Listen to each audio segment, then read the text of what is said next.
Hi there, Jake here, and working to make this still work with my live stream setup. There we go. All right. Uh, Greetings, Ranger fans. I hope you have all had a happy new year. Welcome to my annual wrap up, which I'm doing a little differently this year. I figured I'd do a little live stream, so that way I would still have a live stream this week without things getting a little too ahead of themselves. Because obviously 99 hasn't come out yet, so it's unlikely that 100 would be out, within the next few weeks if I was continuing the commentaries in the sequence in which I was going. But I know several people have been asking about whether or not I was going to do the annual, you know, the annual wrap up. Um, and I thought this would be a nice way to do it. This way, you guys could be a little bit more involved, and I would have still a nice live stream for this week.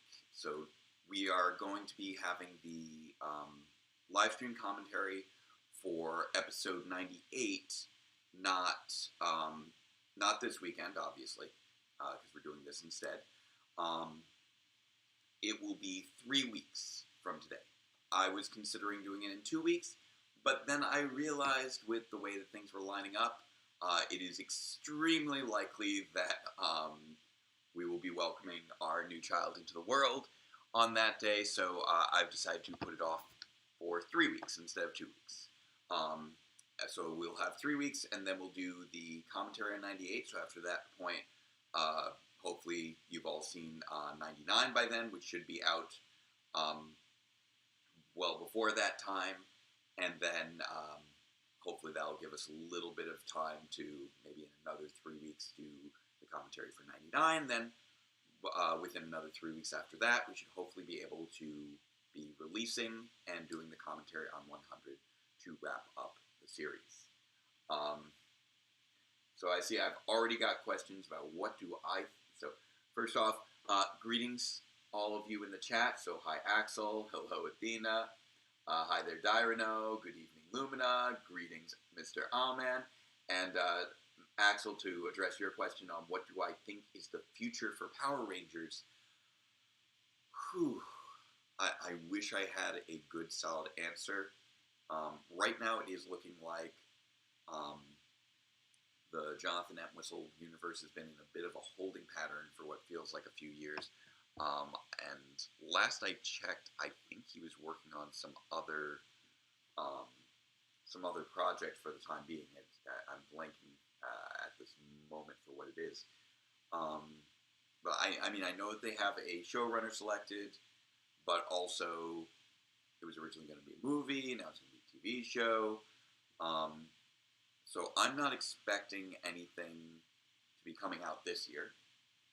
I'm hoping that now the writer strike and the actor strike have both concluded that we will be receiving news sometime during this year as far as when we could expect to see a release date.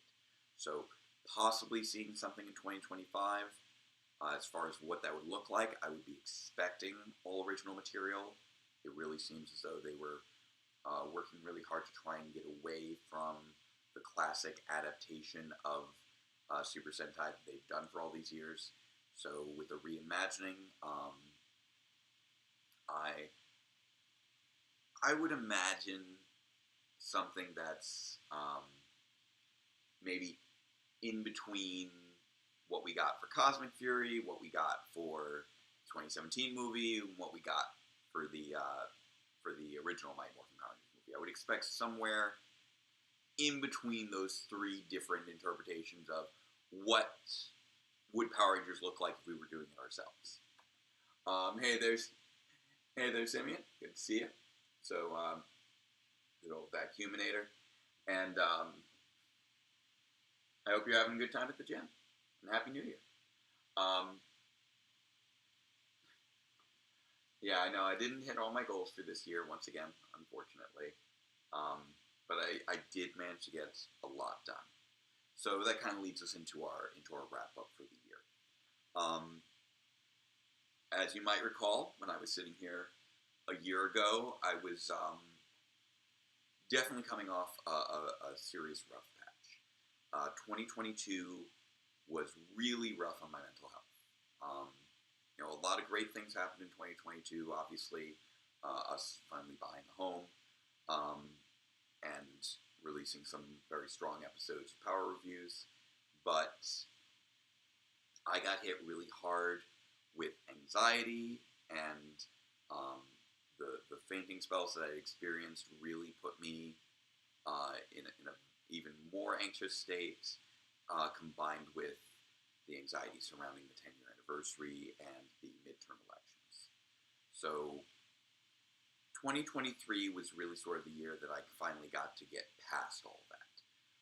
The 10-year anniversary was something that had really been built up big in my head, and not hitting that was a serious kind of blow emotionally. But I did a lot of work on myself, not only during 2022, but going into 2023. And this past year was really kind of the year I bounced back. In terms of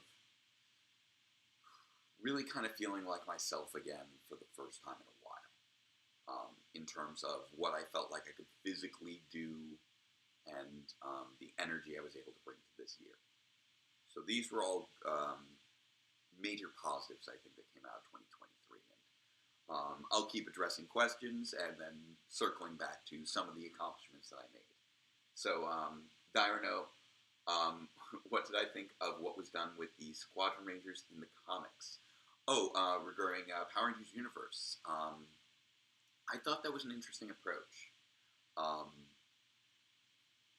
I'm glad they found a good use for the suits. As far as the storyline itself of Power Rangers Universe, I felt like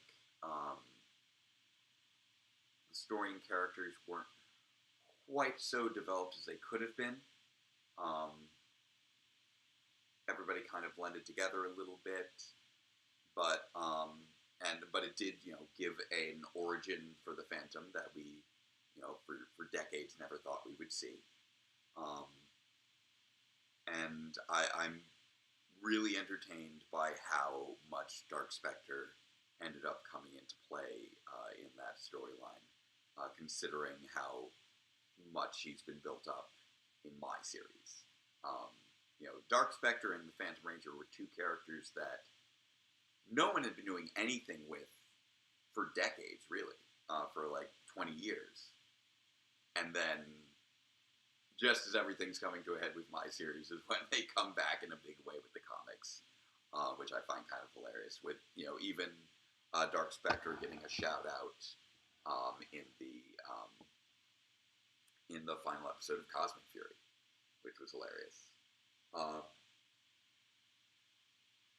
And what would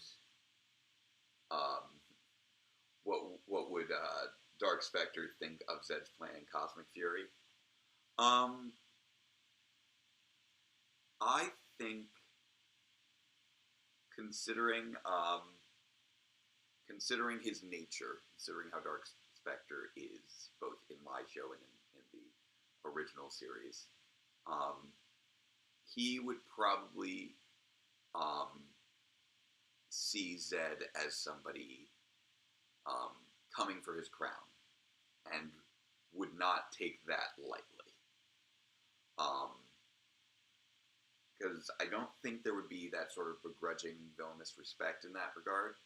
I think it would be more so seen as an attack on his ego.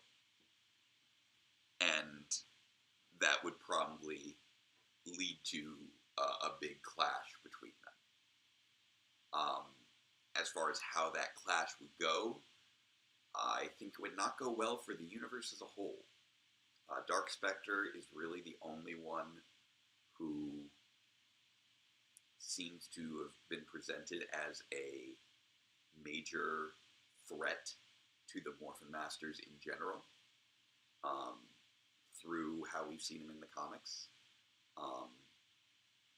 So Zed achieving the power of a Morphin Master would probably put him on a similar power scale, I think, to Dark Spectre. Considering he's taken the power of six different Morphin Masters along with his own power, I think that would put him right on par with Dark Spectre. It'd be a little difficult to tell exactly who would be stronger. We know that Dark Spectre is not invincible, seeing as how he was taken out by the super torpedoes, or at least his body was not invincible. He just has the ability to continue to persist and survive, which was, part of the big Zed's big arc in Cosmic Fury. But I think they would each rally their own respective armies, and it would be just an all-out war between them. And it's hard to say quite who would come out on top, since I don't think we ever really got the full scope of either of their respective power levels, because they've only really been kind of in play for such brief periods of time whenever it came to anything resembling combat. And then, wow, I'm seeing some more questions there. Have I ever watched any old Super Sentai series? I have not gotten around to watching most of the older Super Sentai series. I've definitely researched plenty. Obviously, my focus has always been on Power Rangers itself and Sentai's relationship with Power Rangers.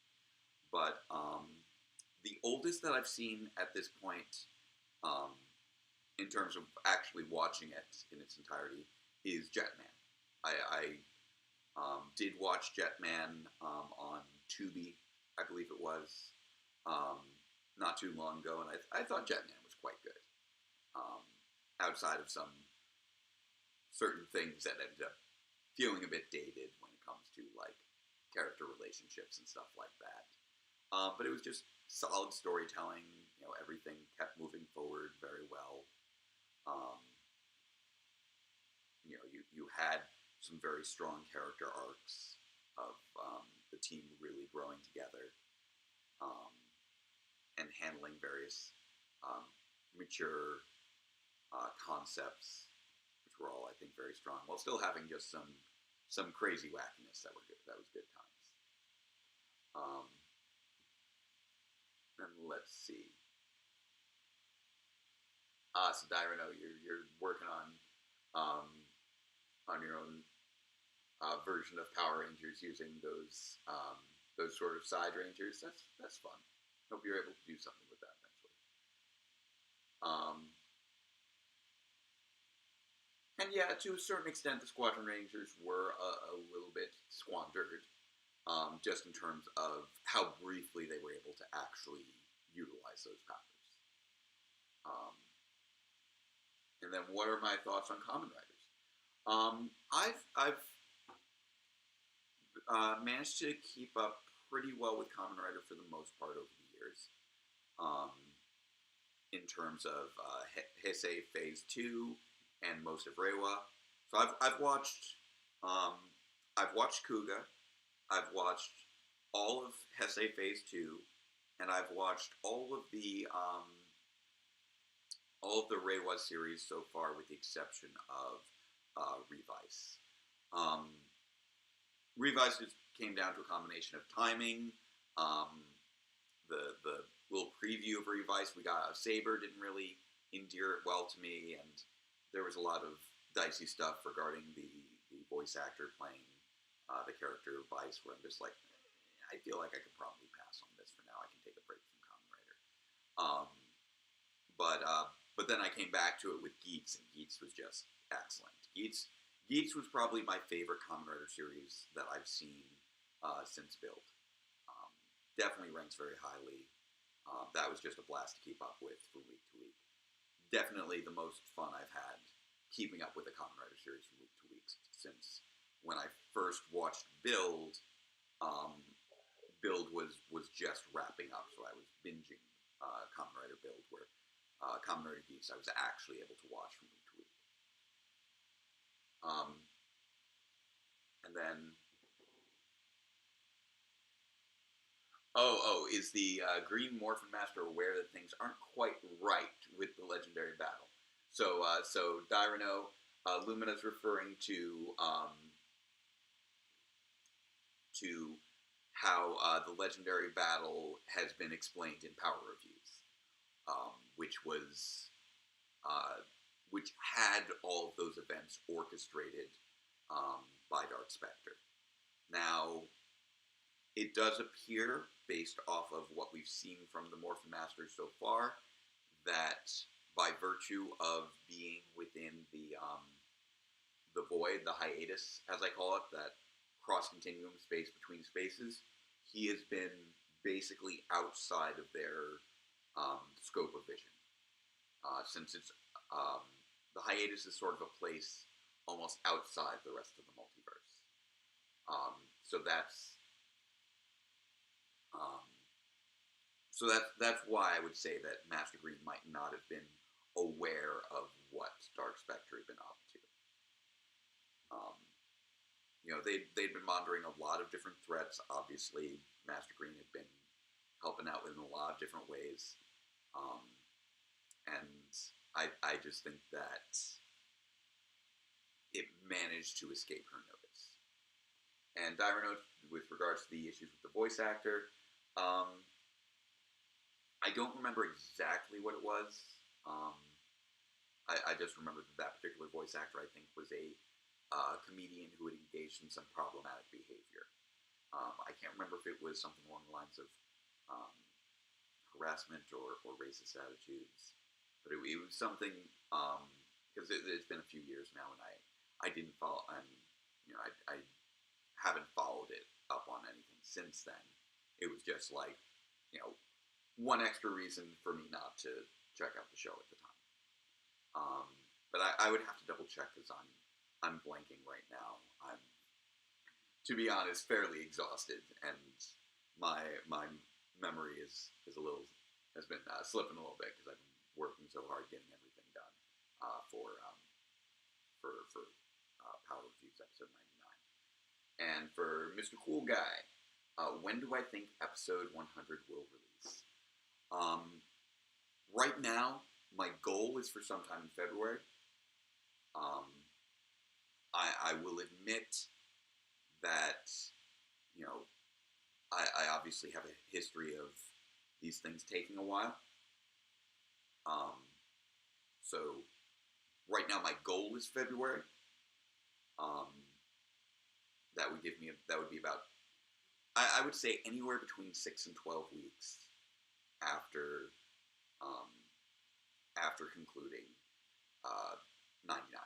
So I would say after 99 releases, 100 could take anywhere from 6 to 12 weeks to complete after that, depending upon delays, challenges, and obviously, the new challenges that come with having a second child. So my goal is that it's going to be closer to 6 weeks, but I recognize that 12 weeks is not would not be an unreasonable expectation. But I think considering what's going to go into 100, I do not think it would take more than 12 weeks. I think it will be closer to 6 weeks. I'm going to try and keep it closer to 6 weeks, but I don't think it would be more than 12. Just because 99 is taking about 12 weeks, and 99 is far more effects heavy than 100 is, without getting into any spoilers. And I considering the differing levels of complexity for the effects, I would be surprised if 100 took longer than 99. 99 is obviously taking longer than I would have liked, but it still moved along at a pretty good pace compared with previous episodes. Like 3 months turnaround is actually pretty good for me as far as how the last few years have gone.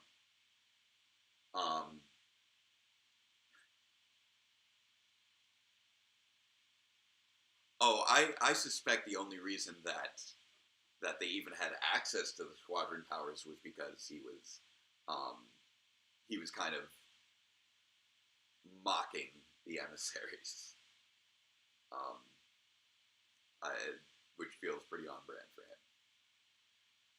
And then, that the Legendary Squadron Rangers were going to be new suits for the Wild West Rangers. That would have been interesting. Yeah, it's hard to believe Super Sentai is still going on. We've got Boom Boomjer coming up soon for the 48th season. So I imagine in another 2 years we'll be looking at 50, which is, I can't imagine what they're going to do for that milestone. They've had such major milestone seasons with Zenkaiger and especially Gokaiger. I can't imagine how they manage 50. That's going to be some big shoes to fill. But as we're kind of winding down a little bit on the questions again, we can get into some of my accomplishments for this past year. As I said, I was doing a lot of work on myself emotionally, and I was finally able to do a lot of things that I had not been able to do previously, I think, in the last few years, which really amounted to how much I was able to push myself again, without really, like, almost without like wrecking myself. And these were in ways like I hadn't really managed since like the early years of the series. I'd been really worn down for a really long time, and during the course of last year, I managed to finally release 98. That was really the big thing for the channel last year, which obviously took a lot of work. That took basically all of last year to get everything together, combined with filming everything I needed to film for 99 and 100. That was a major accomplishment across the course of that year.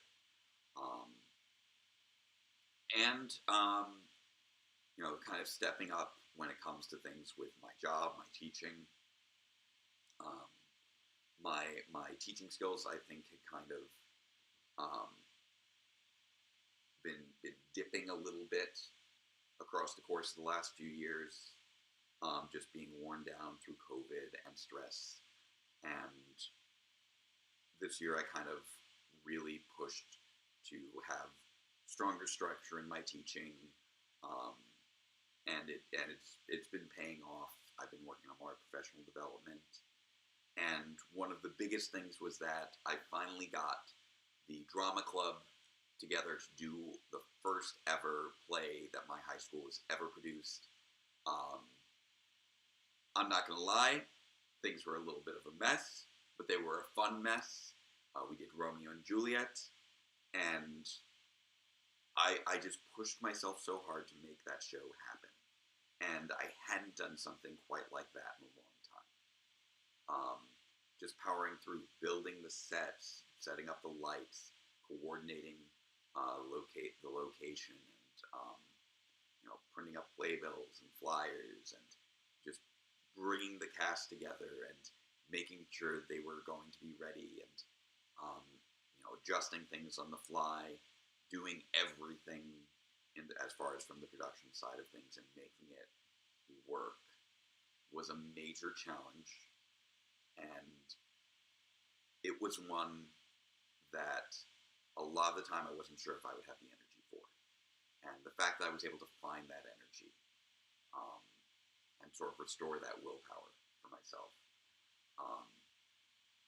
really felt like a return to form for me, to the way that I was operating back before COVID and before everything just kind of slowly kept slipping due to just the weight of the pandemic and the stress of the elections and the stress of this series just seeming to drag on and not being able to finish. And you all probably noticed the signs of that stress, creeping in over the last few years. Um, you know, the 9-year anniversary, for example, was where I kind of was, you know, hoping and praying, hey, please don't let this thing take more than 10 years. And then when it did, that just kind of broke me a bit. Um, and now I'm kind of finally moving past that and just embracing the work again, which is something I hadn't really been able to do for a while. It really kind of felt like a chore for a while there. And I see there have been a few more questions.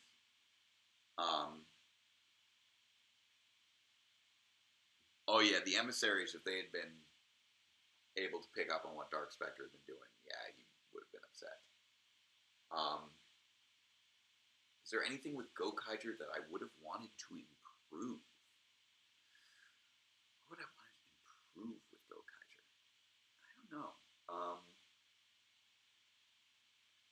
I mean, one of the issues with when I watched Gokaiger was just that I'd been spoiled on so much. It was hard for me to fully engage with it in the way that I think a lot of other people did, because I had already spent so many years analyzing all that Megaforce and Super Megaforce footage.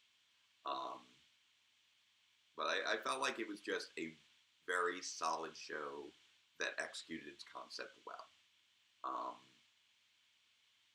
And I'm not really sure what necessarily would have made it a better series. You know, I may not have always been super engaged with every episode, but I just always had respect for how hard they went towards paying homage to every to so many of the Sentai series of the past. So yeah, I'm not sure what could have been improved there. Anything with the characters? Oh, the villains probably could have been more fleshed out and maybe had a bit more of a history with Super Sentai as a whole. I think that probably could have been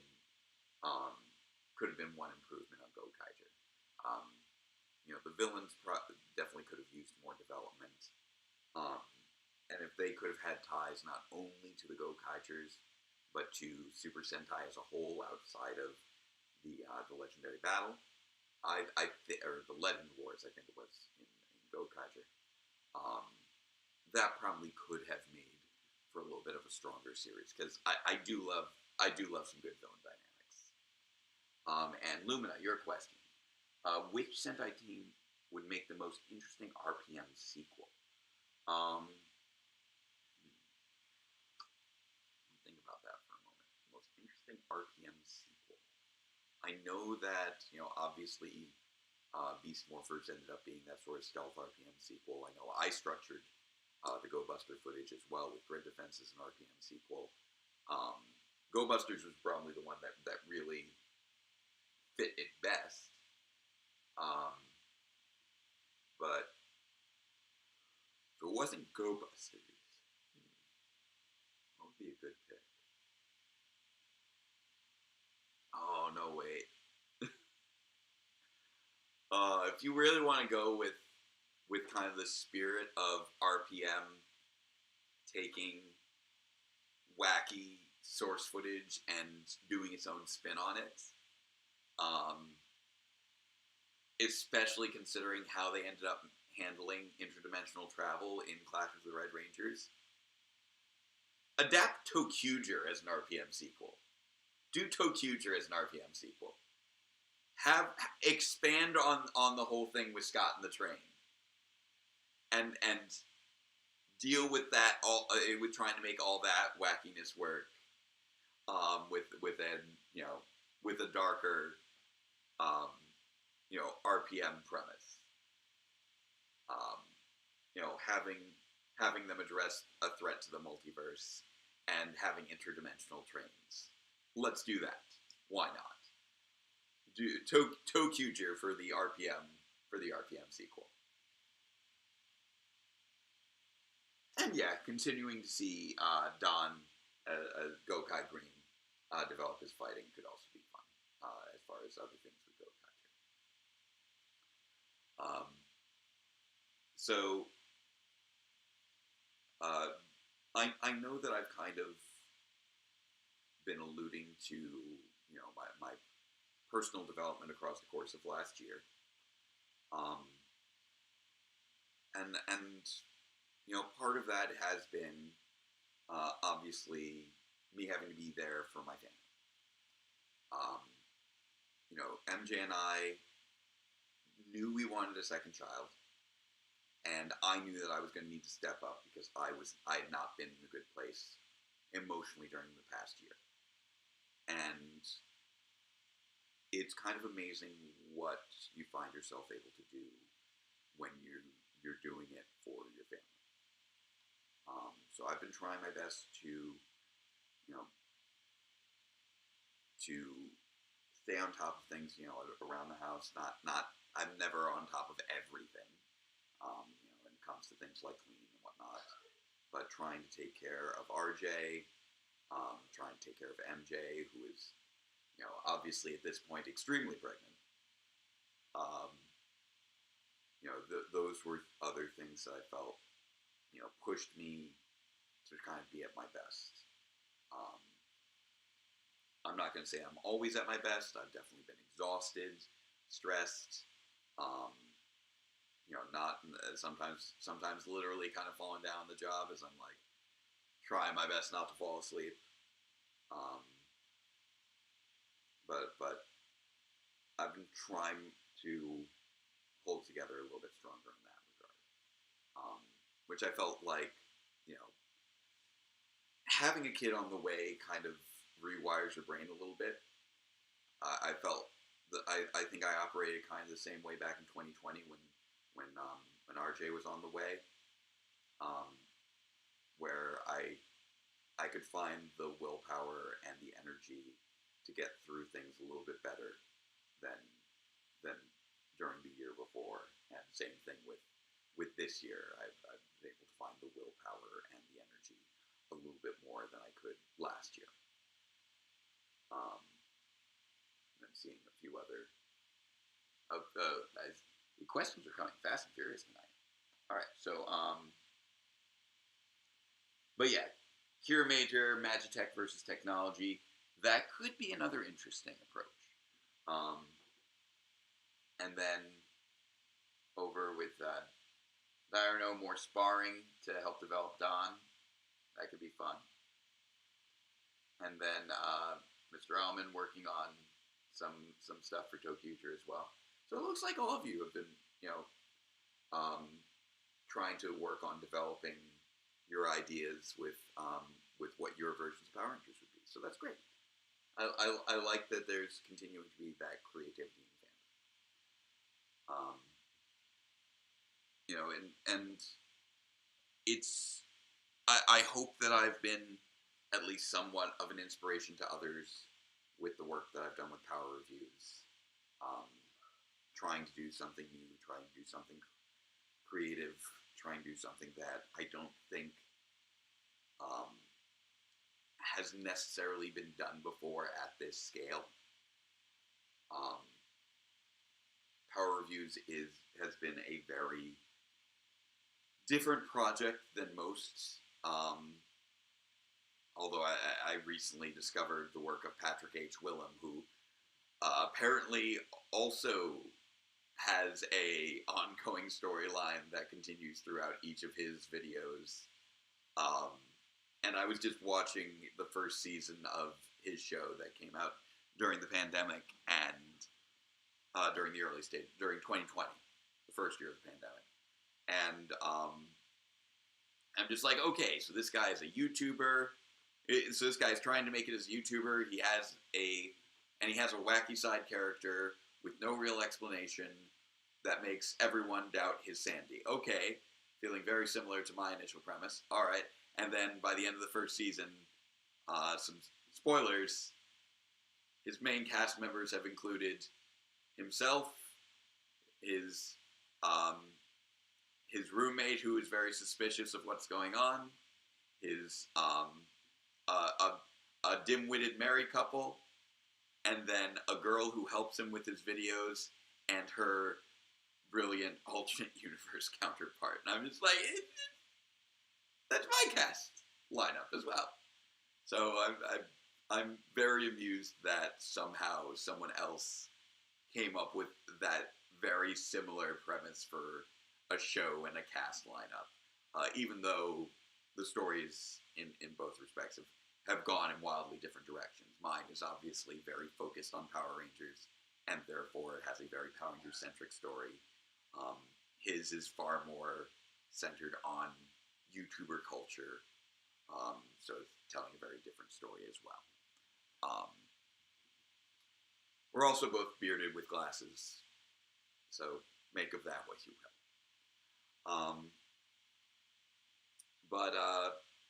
But you know, I know that other reviewers have also done storyline-driven series, just not quite the same scale. I know, obviously, Linkara is sort of the originator of the trend, but even he will alternate between his story arcs and his basic reviews. He doesn't do every episode as a serialized episode. I know that Apollo Z Hack had every episode as part of a serialized story, but I believe his story was only 6 episodes long. Geek Vision, I believe, or I think it was Geek Vision. I'm trying to remember his name. Geekvolution. I'm blanking on his name. He did Spawn Year, which was a full year of serialized reviews, where he did something for every day of the year, and that is incredibly impressive. But it was also something where it was just, where the story was just like him and like one other character. But what I've done with it being 100 episodes, all serialized, with a massive cast and complex fight scenes and effects and all that, that's what I mean when I say I don't feel like anyone else has done this type of project quite at this scale and level of intensity as Power Reviews has been. And then, let's see here. I see Kira Major comments. Go Kaiju Rewrite.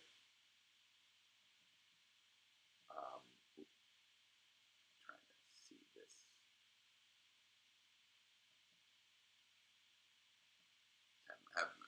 There's like a little thing covering up the corner. What's the show going to be? With the drama club. Last year we did Romeo and Juliet. Right now, I'm directing our second show, Midsummer Night's Dream, which is hopefully going up in February. We've had to delay a few times due to various issues. And I'm going to see about doing a spring show with them as well. I've been really putting in a lot of work with the drama club to try and pull everything together there. But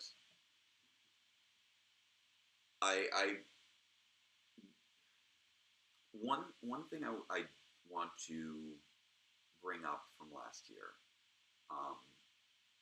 you know, I've done work with, you know, therapy, trying to take better care of myself. I want to sort of acknowledge the impact that media and art can have on a person. Because there was one film that I watched right at the beginning of last year. I think it was at the beginning of either the beginning of last year or right at the end of 2022. It came out in 2022. It was Banshees of Inisherin, which was up for a bunch of awards. Not necessarily something I'd recommend to my younger audience members. It's definitely an adult story. You know, set in Ireland around the time of the Civil War there, if I recall correctly. You know, it's been a year since I watched it. Tyrano, to answer your question, Patrick H. Willem. Patrick H. Willem is the one who has that similar premise to DRPR, just without the Power Rangers elements. Now, one of the things with Banshees of Inisherin, and I will warn people, if you're squeamish about things like self-harm, trigger warnings on that. I definitely don't necessarily recommend the movie to everyone. It has a lot of dark humor that I felt was handled really well. But one thing that I really took away from that was sort of the character arc of one of the two main characters. The basic premise of the movie is these two guys in Ireland who have been friends for years.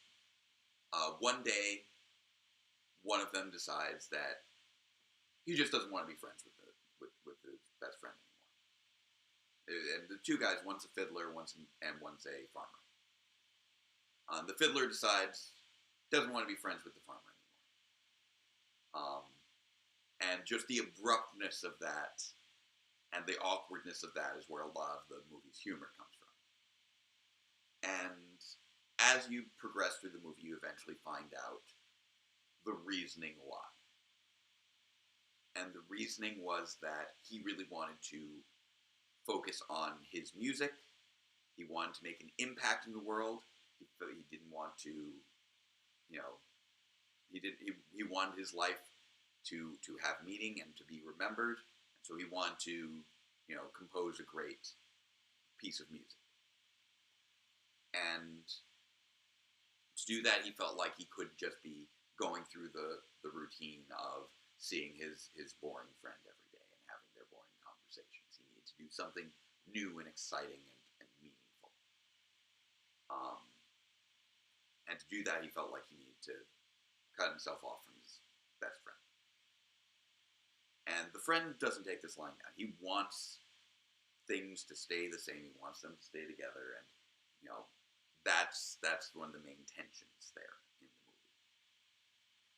movie. And it gets to a point where the fiddler, to drive away his friend, threatens to hurt himself if his friend won't leave him alone. Specifically, and this is the squeamish part, he's gonna take off his own fingers each time that the guy keeps talking to him to kind of ward him away. And in a very dark turn in the movie, he follows up on that.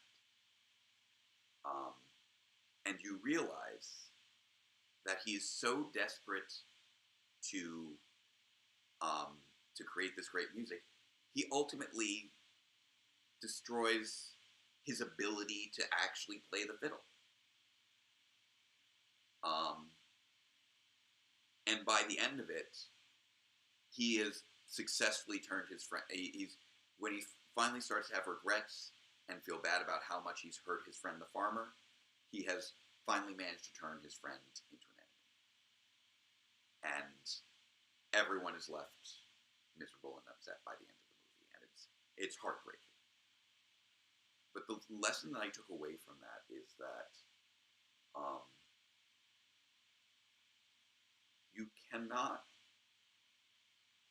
you can't cut off parts of yourself for the sake of trying to create art, or you will destroy what allows you to create that.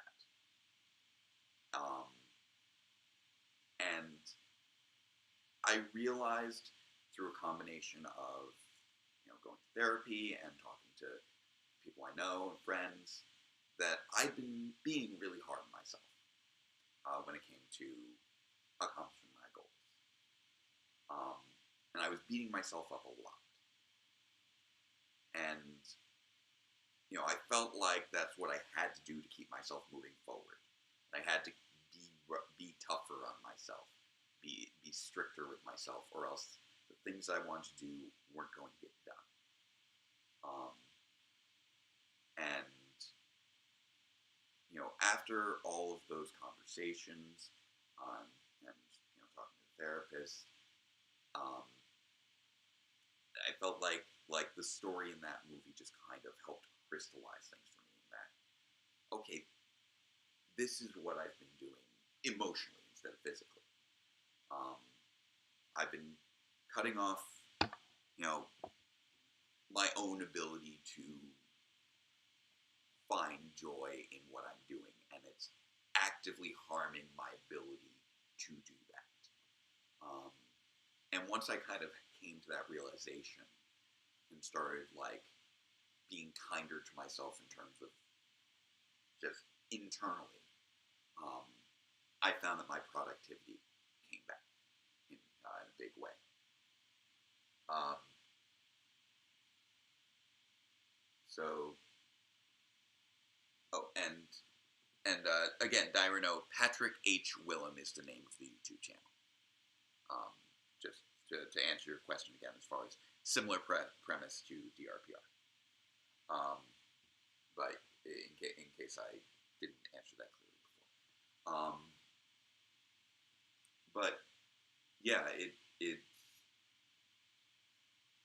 it's remarkable when I've realized over the course of this year that I've been so tired, and I felt like I was tired because I was getting older and I just couldn't keep up anymore, and I couldn't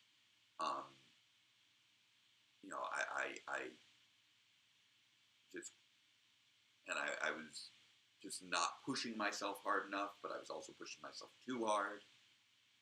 And I realized across the course of last year that it wasn't really the work that was exhausting me. It was the mental stress. And when I kind of slowly started to let go of that, I found that I could stay up late working again, in ways that I hadn't been able to in a while. Pull the occasional all-nighter, work on something till midnight. There were so many times when I was just exhausted by 8 o'clock, and just having to and just staring at the wall at my screen and not able to do anything. And since then it's not been about any physical thing that I needed to change. It was just my mental state.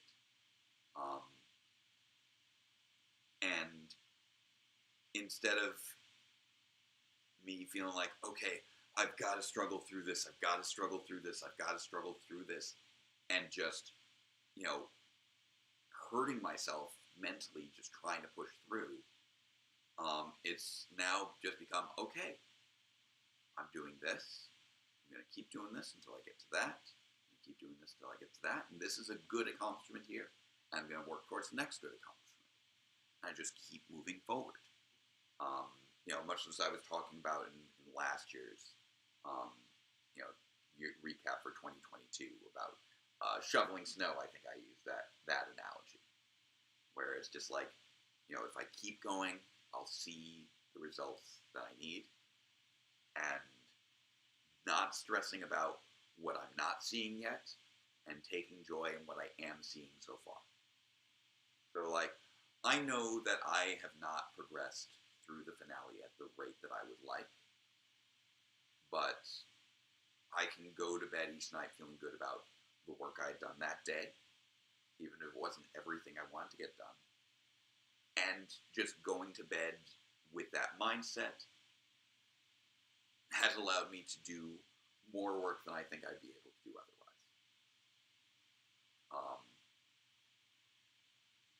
So much of the exhaustion that I'd been experiencing, I thought was due to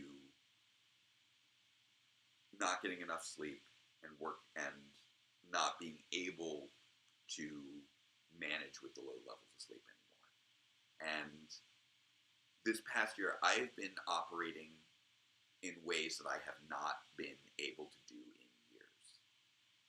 And it's because I have that different mindset now. that turnaround has really helped me a lot in making progress towards my goals. And I think also just the combination of that with actually having the end of the series in sight makes a big difference as well. It's no longer this far away thing that has so many things that need to have done. It's something that's rapidly getting closer now, and that's also been helping. So I wish I could, kind of break down a whole bunch of other, accomplishments and events from the last year. This last year has really just been a year of solid, consistent, continuing, and improving work. And learning to feel good about that again. And then, yeah, Mr. Allman making series of short films. Yeah, these things, they're always going to take longer than you expect. So definitely pace yourself, plan ahead. The more you have something planned ahead in advance, the more you have it there, clear, crystal in your mind, the easier it's going to be to work through. And that's another thing when it comes to mindset is having that clearer vision of what you're doing allows you to be able to do it more quickly and more easily. When you're under a lot of stress, like you try to picture things in your head and they just kind of slip away like mist until you're in the right mindset for it. Like right now, I'm still under a lot of stress.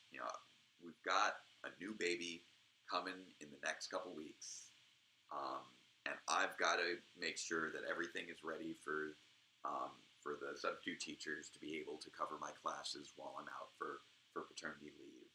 And I'm just like trying to think about, okay, what am I going to do for this class? What am I going to do for that class? What am I going to do what are they going to do each day? How do I make sure that someone who is not me can still do all the things that need to be done?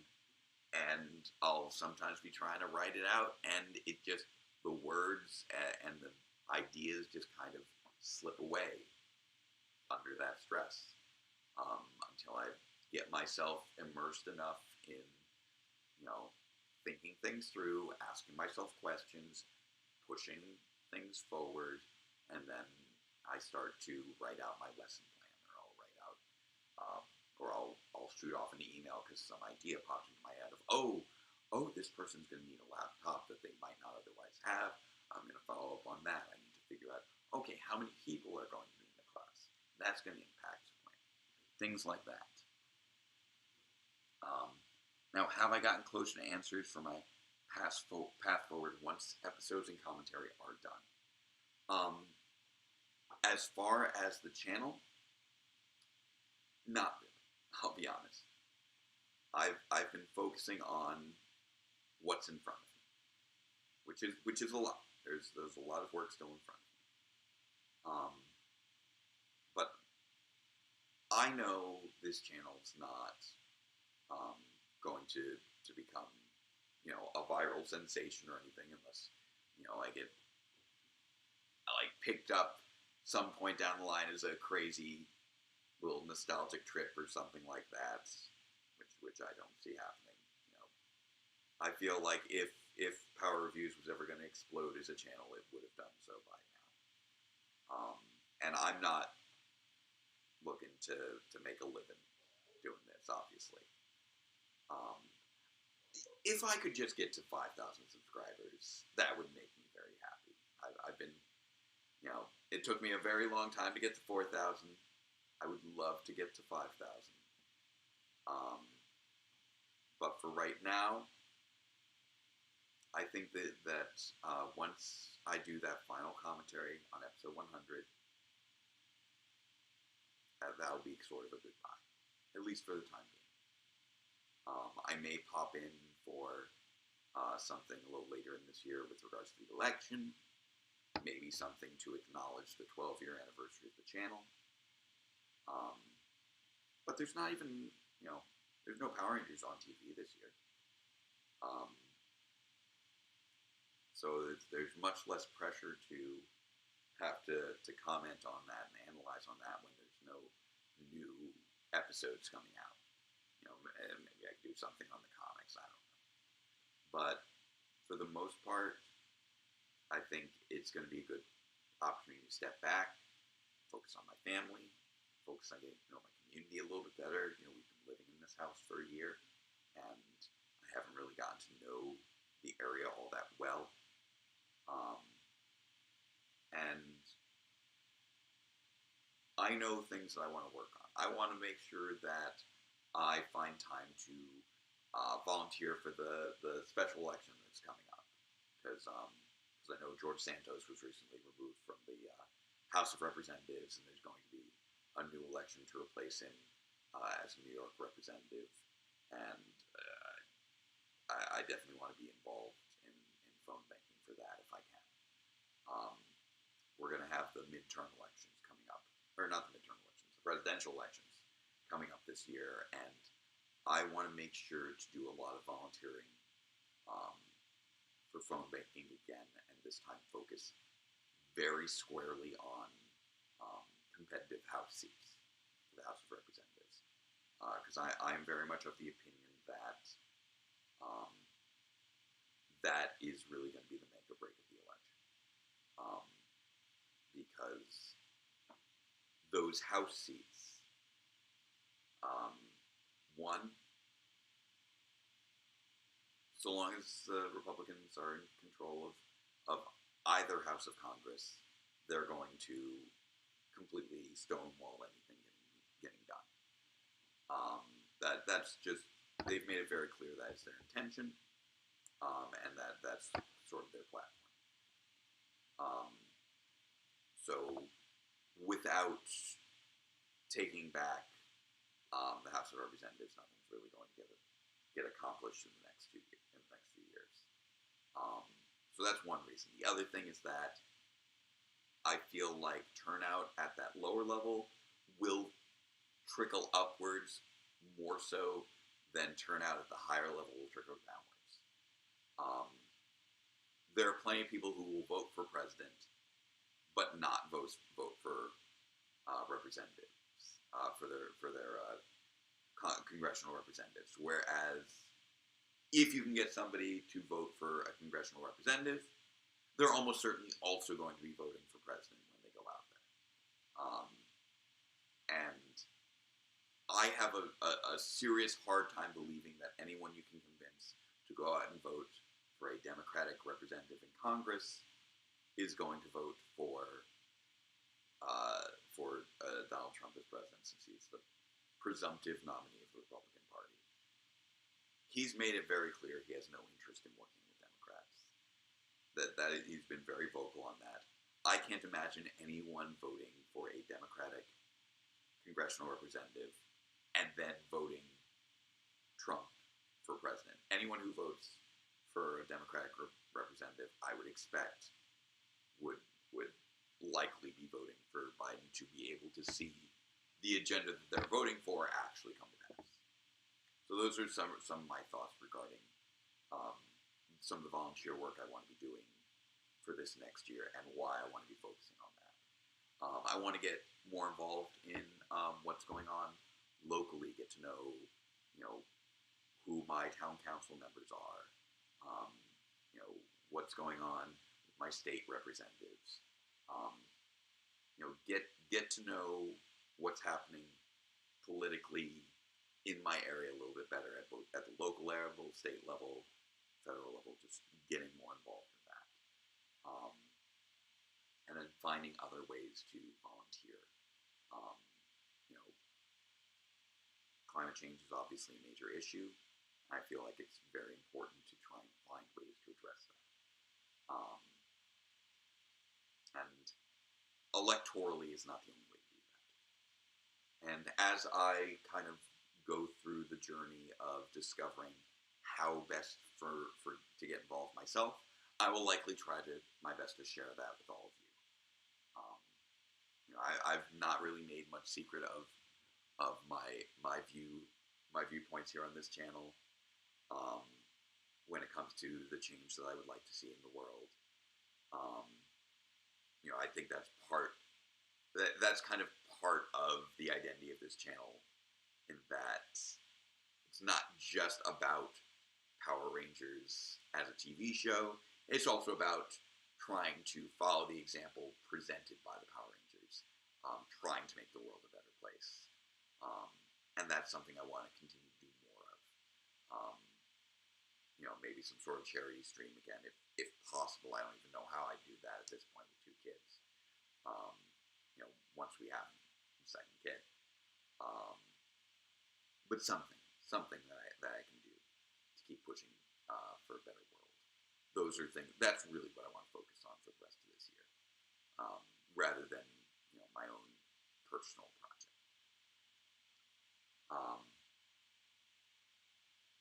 And then, yeah, things. I'll put it this way. Voting is absolutely important. But when I think of the impact of voting is not necessarily what's going to create change. Or at least voting won't necessarily lead to the positive changes that we necessarily want to see. It's insufficient for that. What voting does is it prevents further negative changes from taking place. That's the way that I kind of see it. Voting is something you do to kind of make sure that we aren't allowing dangerous people to slip into power. Because when it comes to power dynamics and things like that, different power structures, power is a dangerous thing. And there's not really any, I think, correct person to place in power over people as a whole. I think that when it comes to, at the very, like voting for president, every president has had issues. Every president has, in some way or another, caused damage. I think Biden has shocked me in terms of being probably the best president of my lifetime. And I still don't agree with much of what he does, and think that a number of things that he's done have been actively harmful. And this is what I think of probably our best president of the last 40 years. But so there's not really, I think, going to be any individual you can place in power who's really going to create that change. Change needs to be something that is collective. It needs to be something that everybody collectively works towards, and everybody pushes for, and everybody takes action on. Which, you want it to be something where, okay, I'll just have the guy do it, and the guy will make everything better. No, voting is what you do to make sure that while we still have the current power structures, that we are not allowing dangerous people to take control of those power structures. That, I think, is probably the biggest value of voting at the moment. The real change is going to be through collective action, which pushes whoever you place in power to then take action from there. Biden's done a lot of good things as president compared to previous presidents, but a lot of that comes from understanding that he is under immense pressure to perform. And there's a lot of, and having that collective pressure, I think, is what leads to things. I don't think that he necessarily would have made some of the same accomplishments that he has, if not for people working very hard to push him towards that. I think that we should be working towards shifting our power structures farther and farther away from consolidated power amongst just a few people, and more towards everyone having a say and everyone having an equal say. Um, and that I feel bears out, especially when I look at things like polls when it comes down to like climate change action, gun control action, um, things about healthcare. For the most part, if you allow the entire public to voice their opinion on something, they will act in service of the public good. But if you narrow the focus of who can and cannot take action within the public, then that will narrow whose good they are acting in service of. So, yes, voting is incredibly important, but it's also insufficient, and the structures that we are currently voting within, I believe, need to change for the purposes of continuing to improve our society. That's, the manner in which they change is obviously one that is up for considerable debate. I think one of the challenges of more progressive viewpoints versus more conservative viewpoints is progressive means you're always trying to push towards something, towards a new way of doing things, whereas conservative is always trying to push towards an older way of doing things. And it's always going to be easier, and you're always going to have an advantage going back to something that's already existed rather than trying to create something new. It's always going to be harder to create something new, which is why progressives will always be at a disadvantage compared to conservatives when it comes to existing power structures. The power structure is going to want to keep going as it's been going, or default back to an earlier version. Change is tough. And yeah, I did see that Colorado and Maine have both taken action removing Trump from their ballots, which I think is absolutely appropriate. There is the contention of, whether you want to defeat your enemies in the court versus the ballot box. And I think that when it comes to whether or not you face somebody at the ballot box should be dependent upon whether or not that person will respect the outcome of that ballot. He's already demonstrated that he will not respect the outcome of the ballot. He pushed for 60 different court challenges on the 2020 election without ever presenting any evidence in court. I have no problem with somebody, challenging the outcome of the election if they have some, clear grounds for doing so.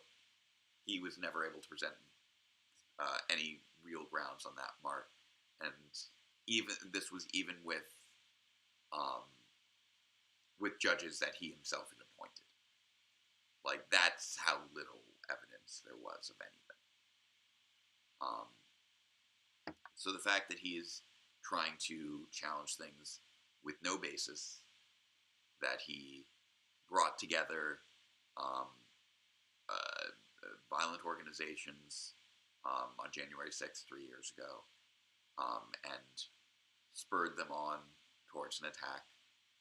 Whether you can say he even if he may not have explicitly instructed an attack,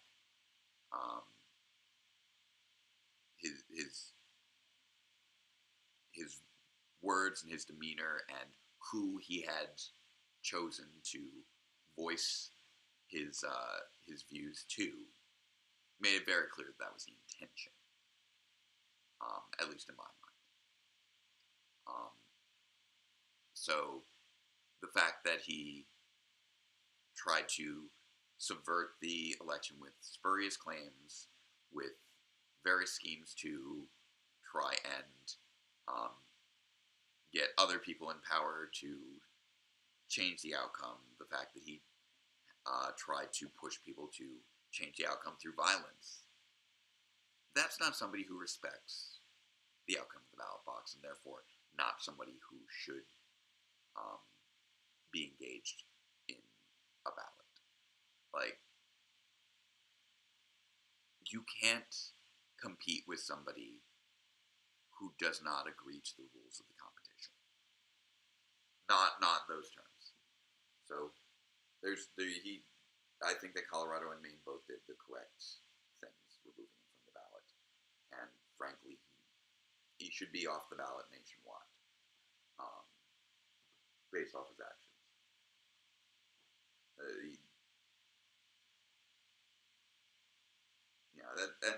That being said, I know I've gotten a little bit off the off track with a lot of different things across the course of this video. So I think we might be starting to wind down. I know I have a lot of work to do tonight, continuing to edit 99. I know I've got less than a week until the due date. I'm sorry that I haven't been doing the little screenshots like I did for 98 to kind of kick off the finale. I really wanted to do that again. I just haven't had the time and energy to do that. I've been really focusing instead on just trying to get the work done, as opposed to necessarily hyping it up. So I guess I gotta trust you guys to hype it up. 99's going to hit hard. 99's going to be a big one. As it stands, it's already looking to be one of the longest episodes yet. It looks like all of the final 5 episodes will be the longest episodes of the series. I still can't believe that 97 is as long as it was. 99 is looking to still be not as long as 97 was, which is hilarious to me. It will still be the second longest episode. It is looking to be around 40 minutes, possibly longer. So I think right now the longest episode is 97 at the moment. 99 is looking like it'll be second longest. 96 is third longest. 98 is, despite it being the one that's taken the longest out of all of those, is looking to be the fourth longest. But when all is said and done, I wouldn't be surprised if 100 ended up taking the title for longest episode. I'll have to see how that one plays out. Yeah, I hope so too. In terms of more states taking Trump off the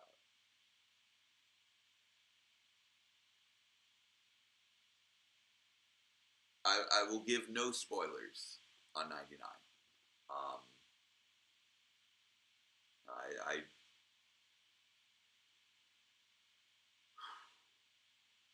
I'm excuse me, speaking of being tired. I hope that you all enjoy it. I hope that it feels like it's bringing things to a satisfying conclusion for everyone. Just like I hope you all enjoyed 98. I hope the 98 was a satisfying spectacle. I was talking earlier about the scale of Power reviews, and honestly, I have no idea if anyone else has tried to do some of the stuff that I do. Filming entire choreographed fight scenes between multiple characters that are all played by yourself in front of a green screen in your spare bedroom. I don't know who else on the planet has been crazy enough to do that. If you find anything else like that, let me know. I would love to see what it would look like for somebody else to film choreographed action fight sequences against themselves. Like, I think the closest that I can think of is probably like Linkara, who plays both himself and his villains. But his fights are basically always with like the magic gun and spells, and not like actual action choreography, which I don't think anybody else does, at least not within the reviewer community. you know, I I have I'll talk about it when I do the commentary on '98 in another couple weeks. But like, there's scenes where I'm like 32, where I'm like 32 demons. I have myself like charging into like an army of demons and fighting them off, and they're all played by me in some shots, which is just ridiculous. Um, and I don't know who else has ever done anything like that, if anyone. Um, so I hope that you all have enjoyed this little period of reflection. You guys definitely had a lot of questions for me, more so than I was actually anticipating. Um, and I hope that you have enjoyed my introspective, self-reflective ramblings. Um, I'm so excited for what this new year is going to bring. I can't wait to be able to spend more time with my family, to dedicate myself more to my career, and to really get more engaged civically in my community, um, and hopefully to see my friends again. I don't hang out with people anymore. Um, you know, I feel like one of the big you know switches on things will be whenever our second kid is able to be vaccinated, um, and then we'll have everybody vaccinated against COVID, and I'm hoping that will get us to a place where we can more safely engage with people as a whole again. I still wear my N95 everywhere, and um, it's hard to believe that we've been almost 4 years into this new version of the world, and it makes it so hard to have community and to work with people and to make your local area a better place and to socialize and have friends. And I'm hoping that I can rediscover that a little bit more now that it's been a number of years of getting to better know what's out there. So thank you again. I hope you have a happy new year now that it is the new year. I hope you all had a happy holiday season. I don't have my sign tonight, but as always, I think it should be non-controversial to say that Black Lives Matter, fascism is bad, superheroes are cool, superheroes are fun, love is love, trans rights are human rights, and robots are cool. All good times, all good things. So, thank you all very much, again, and again. If you are still, if you still need to send me a cameo for 99, please try to do so this weekend.